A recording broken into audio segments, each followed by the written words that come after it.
Assalamualaikum warahmatullahi wabarakatuh. Perkenalkan, nama saya Mubin. Saya mahasiswa Politeknik Negeri Sambas dari Prodi Akuntansi Keuangan Perusahaan. Sebelumnya saya ucapkan terima kasih kepada Bapak Mujibur Rahman STR MAK selaku dosen pengampu mata kuliah Sistem Informasi Akuntansi. Nah, di sini saya mengambil kasus 2 dan kasus 4, yang dimana kasus 2 yaitu siklus pendapatan Sambas Jaya Mart, dan kasus 4 yaitu siklus pengeluaran Sambas Jaya Mart. Oke, langsung saja ke penjelasannya. Baiklah, di sini saya akan menjelaskan kasus 2 yaitu siklus pendapatan Sambas Jaya Mart, yang dimana di bagian penjualan menerima order dari pelanggan. Sebelum diproses, mereka mengecek apakah pelanggan masih punya hutang atau tidak. Jika masih ada hutang, maka pelanggan diminta untuk melunasi terlebih dahulu. Jika tidak ada hutang, maka pesanan akan diproses. Setelah pesanan diterima, di bagian penjualan menghubungi gudang untuk mengecek apakah barang tersedia atau tidak. Jika tersedia, maka pesanan akan dilanjutkan.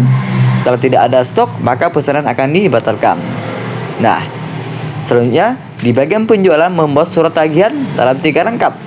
1 untuk bagian akuntansi, 1 untuk bagian gudang, 1 dikirim ke pelanggan, dan 1 atau dokumen asli disimpan sementara di bagian penjualan bersamaan dengan nomor urut pelanggan.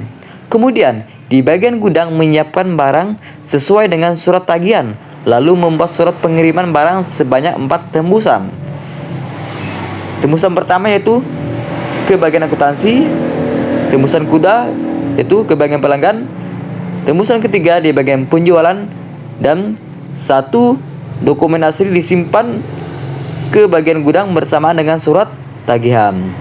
Nah, jika pelanggan membayar melalui bank, maka di bagian penjualan menerima bukti pembayaran, lalu membuat salinan untuk dikirim ke bagian akuntansi. Nah, setelah itu semua dokumen penting seperti surat tagihan, surat pengiriman, dan bukti pembayaran disimpan oleh bagian penjualan berdasarkan nomor pelanggan sebagai arsip permanen. Oke, cukup sekian penjelasan dari siklus pendapatan Sambas Jaya Mart. Baiklah, di sini saya akan melanjutkan kasus 4 yaitu siklus pengeluaran Sambas Jaya Mart, yang dimana di bagian gudang melakukan pengecekan terhadap persediaan barang di gudang. Jika beberapa barang telah mencapai titik pemesanan kembali atau reorder point, maka bagian gudang membuat surat pemesanan barang rangkap 2. Dokumen asli diarsip temporer menurut nomor. Tembusan pertama dikirim ke bagian keuangan, dan tembusan kedua dikirim ke bagian akuntansi. Kemudian di bagian keuangan membuat surat permintaan barang yang kemudian dikirim ke pemasok. Sementara salinan surat permintaan belanja barang disimpan secara temporer oleh bagian keuangan. Selanjutnya itu di bagian keuangan menerima nota tagihan sesuai barang yang dipesan. Pelunasan tagihan dilakukan setelah barang pesanan datang. Nota tagihan tersebut dari pemasok akan digandakan atau dikopi kemudian dikirim ke bagian akuntansi. Nah, ketika penerimaan barang, bagian gudang mencocokkan antara barang yang diterima dengan surat permintaan barang yang sebelumnya diarsip temporer. Nah, setelah barang sesuai, maka bagian gudang akan membuat surat penerimaan barang dengan 3 rangkap. 1 salinan akan diberikan untuk pemasok, 1 salinan dikirim ke bagian keuangan, 1 salinan untuk bagian akuntansi, dan dokumen asli diarsip secara permanen bersama dengan surat permintaan barang. Kemudian bagian keuangan menerima surat penerimaan barang, dan bagian keuangan akan membuat surat perintah bayar yang dikirim kepada pihak bank.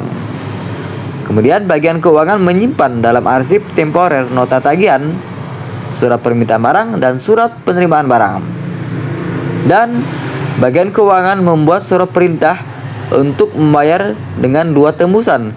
1 tembusan untuk bagian akuntansi, 1 tembusan untuk bank. Sementara dokumen asli akan diarsip secara permanen bersamaan dengan nota tagihan, surat permintaan barang, dan surat penerimaan barang.